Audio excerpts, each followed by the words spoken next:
Welcome to Automate. My name is Marco Cruz. This is the third video in a series called Software Automation Fundamentals. Today we're going to learn how to choose a software automation framework. Let me begin by saying that there isn't a one-size-fits-all when it comes to choosing a software automation framework. There also isn't a one tool that is better than all the others. What works for one team may not work for another. It all depends on your specific situation.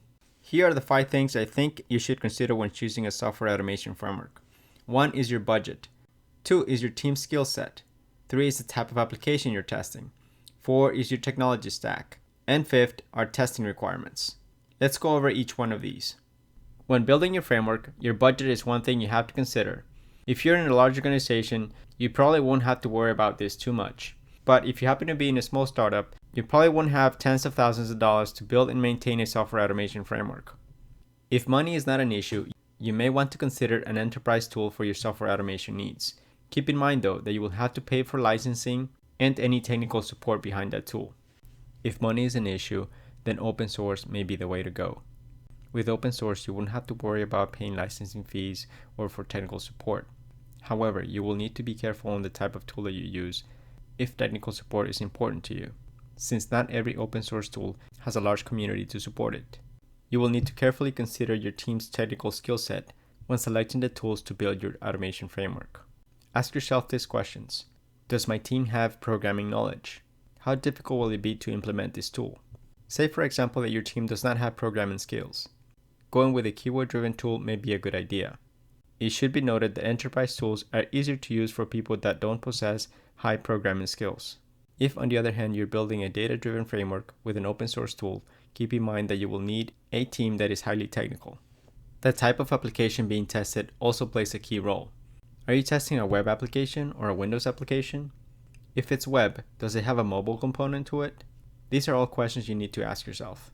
For example, there are tools like Selenium WebDriver that only work on web-based applications, and tools such as Appium that are specifically designed for mobile applications. Next, we have the technology stack. It can be summarized as the underlying elements on which your application is built. The stack has a client side and a server side. On the server side, you have things such as the type of server that you're using and the type of database. On the client side are the elements used to present the application to the end user, such as HTML, CSS, JavaScript, etc. Some argue that the automation framework should stay within the stack of the application being tested. What that generally means is that, for example, if your application is built on Java, then your automation framework should also use Java. Or if it's built on Python, that your automation should also use Python. While I mostly agree with this statement, I don't think that it should be seen as a hard and fast rule to follow. For example, if you have an application built on Angular, then it's probably a good idea to use an automation tool such as Protractor, which is specifically designed to test Angular applications. Also, if your developers are writing Java, and they will be contributing to automation efforts, then it's probably a good idea to use an automation tool that also uses Java.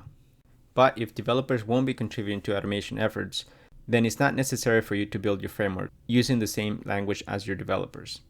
Lastly, we have testing requirements. And the things you need to think about here are, will you be doing accessibility testing or API testing, visual validation, or performance testing? All of these things together play a key role in deciding the tools you will need to build your software automation framework. I hope this helps answer some of your questions around choosing a software automation framework. Please share and subscribe. Thank you.